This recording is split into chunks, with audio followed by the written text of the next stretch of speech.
And it goes a little something like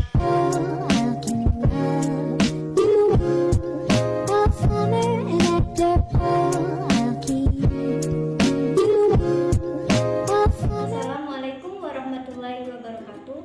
Perkenalkan, nama saya Dika Novia, NIM PO7124220011. Saya dari Prodi Sarjana Terapan Kebidanan Poltekkes Kemenkes Palembang. Baiklah, di sini saya akan menjelaskan sedikit mengenai anatomi panggul, anatomi kepala janin, dan juga mekanisme persalinan. Pertama-tama saya akan menjelaskan mengenai anatomi panggul. Tulang panggul adalah serangkaian tulang yang terletak di antara tulang punggung dan kaki. Bagian ini menjadi bagian terpenting dari tubuh karena saraf utama, organ reproduksi, kandung kemih, dan usus terletak berdekatan dan terlindungi oleh tulang panggul.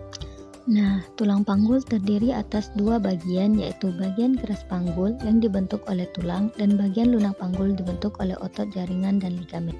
Tulang panggul tersusun atas 4 buah tulang, yaitu 2 buah tulang pangkal paha, os coxae, 1 buah tulang kelangkang, os sacrum, dan 1 buah tulang tungging atau os coccygeus atau sering disebut dengan tulang ekor. 2 buah tulang pangkal paha terdiri atas 3 buah tulang yang saling berhubungan dengan yang lainnya, yaitu tulang usus, os ilium, tulang duduk atau os ischium, dan tulang kemaluan atau os pubis. Batas atas tulang usus yang memiliki pinggiran yang tebal disebut crista iliaca.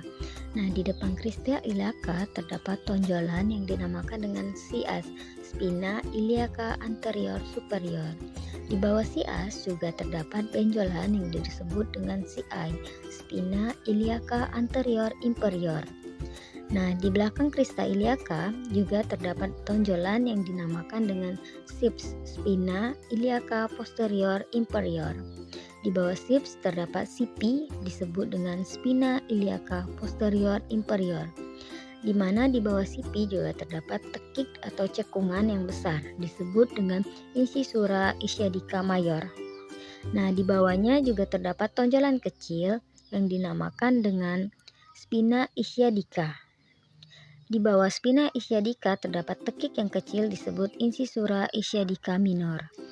Nah, pada os ischium terdapat lajur yang disebut dengan linea terminalis atau linea innominata, yaitu batas atas panggul besar dan panggul kecil.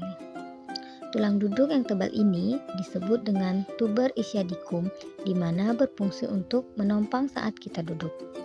Nah, tulang kemaluan yang membatasi 2 lubang disebut dengan foramen obturatorium. Di samping itu juga terdapat mangkuk sendi yang disebut dengan acetabulum. Tungkai tulang kemaluan yang berhubungan dengan tulang usus disebut dengan ramus superior ossis pubis, sedangkan tungkai tulang kemaluan yang berhubungan dengan tulang duduk disebut dengan ramus inferior ossis pubis. Ramus kiri dan kanan berbentuk segitiga disebut arcus pubis. Tulang kelangkang atau os sacrum yang berbentuk segitiga yang memiliki 5 ruas senyawa dan 5 buah lubang disebut foramen sacralia anterior. Nah, lubang-lubang ini akan dilalui oleh urat-urat saraf yang akan membentuk plexus sacralis di atas. Nah, di atas os sacrum terdapat tonjolan yang disebut dengan promontorium. Nah, di bagian tengah, bagian belakang, terdapat cuat-cuat berduri yang disebut dengan crista sacralis. Nah, selanjutnya tulang tungging atau os coccygeus. Tulang ini memiliki 3-5 ruas tulang yang bersatu. Nah, pada saat persalinan, ujung tulang tungging dapat ditolak sedikit ke belakang. Baiklah, selanjutnya saya akan menjelaskan mengenai anatomi kepala janin. Nah, ini terbagi menjadi 3, yaitu bagian wajah, bagian tengkorak, dan bagian sutura.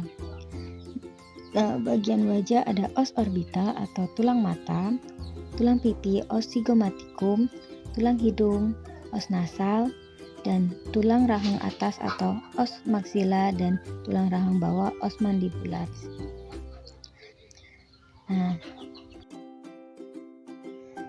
Selanjutnya yaitu bagian tengkorak, yaitu 2 buah tulang dahi atau os frontalis. Nah, ini 2 tulang silahi atau frontalis. Nah, selanjutnya ada 2 buah tulang ubun-ubun atau os parietalis. Nah, bagian ini juga ada 2. Kemudian di belakang ini ada 1 buah tulang belakang kepala, yaitu os occipitalis. Nah, selanjutnya di sini ada 2 buah tulang pelipis atau os temporal. Nah, ini tulang pelipis atau temporal. Nah, kemudian ada bagian sutura. Di sini terbagi menjadi 4, yaitu ada sutura frontalis. Sutura ini menghubungkan kedua os frontalis kanan dan kiri. Nah, di sini ada sutura sagittalis, yaitu yang menghubungkan kedua os parietalis kanan dan kiri. Nah, di sini ada sutura coronaria, yaitu sutura ini menghubungkan os parietalis dengan os frontalis. Nah, selanjutnya ada yang terakhir yaitu sutura lambdoidea, yaitu sutura ini menghubungkan os frontalis dengan os occipitalis.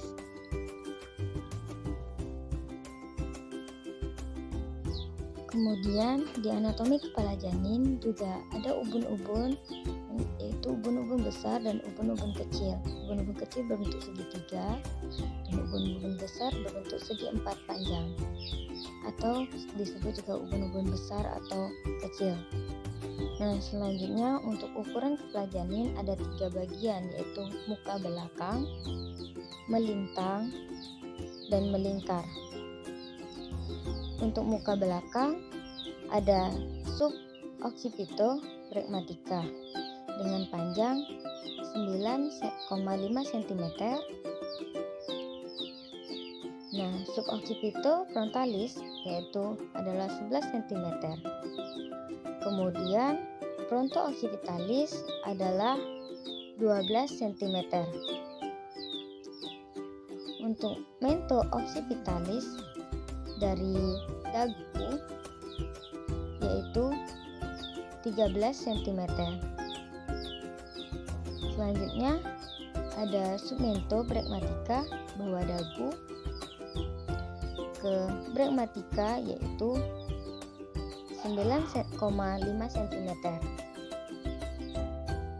Nah, untuk ukuran melintang hanya ada 2, yaitu yang pertama ada bitemporalis dari temporal kiri ke temporal kanan, panjangnya yaitu 8 cm. Nah, dan yang kedua ada biparietalis dari parietal kiri dan kanan dengan panjang 9 cm. Nah, untuk ukuran melingkar ada 3, yaitu circumferential suboccipito bregmatica dari occiput ke bregmatica, panjangnya 32 cm. Nah, yang kedua ada circumferential fronto occipitalis dari fronto tulang dahi ke occipitalis yaitu 34 cm. Kemudian yang terakhir ada circumferentalia mento-occipitalis itu dari dagu ke occipitalis yaitu 35 cm.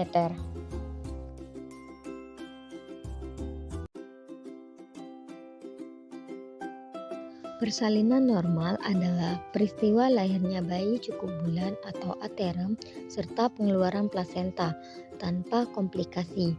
Mekanisme persalinan normal adalah rentan gerakan pasis janin pada saat persalinan berupa penyesuaian bagian terendah kepala janin terhadap jalan lahir. Jadi, mekanisme persalinan terbagi menjadi 7 tahap, yaitu tahap engagement, dection, fleksi, putar paksi dalam, ekstensi, putar paksi luar, dan ekspulsi. Tahap pertama proses persalinan adalah engagement, yang mana engagement itu artinya kepala sudah memasuki pintu atas panggul. Dengan adanya kontraksi, maka kepala akan terus turun, dan proses penurunan ini disebut dengan descent. Nah, pada waktu kepala turun, posisi sutura sagittalisnya dalam keadaan melintang. dan sejajar dengan sumbu jalan lahir. Ini disebut dengan sinkletismus. Lalu jika kepala janin mendekati ke arah promontorium, maka ini disebut dengan asinkletismus.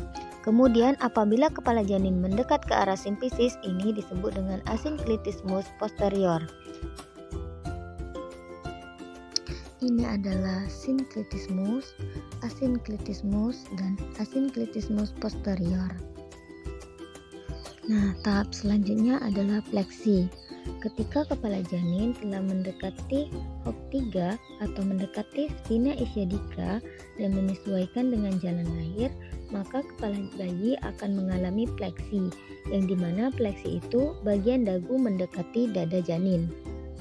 Kemudian karena adanya kontraksi tadi, dia akan terus terdorong turun. Nah, karena terhambat oleh objek psikis, maka terjadilah peristiwa putaran paksi dalam. Karena ini sekaligus menyesuaikan dengan jalan lahir. Setelah putaran paksi dalam selesai, maka kepala janin akan mengalami ekstensi. Ekstensi ini adalah kebalikan dari fleksi, yang mana setelah fleksi itu dagu mendekati dada janin, sedangkan ekstensi itu dagu menjauhi dada janin. Nah, seperti ini. Setelah tahap ekstensi, kepala janin akan lahir. Kemudian tahap selanjutnya adalah putaran paksi luar. Nah, setelah putaran paksi luar selesai, maka terjadilah ekspulsi, yang dimana janin akan lahir seluruhnya.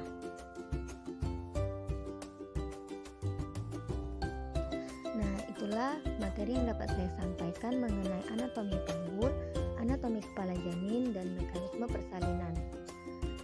Dan video ini masih banyak kurangnya, saya mohon maaf dan saya akhiri.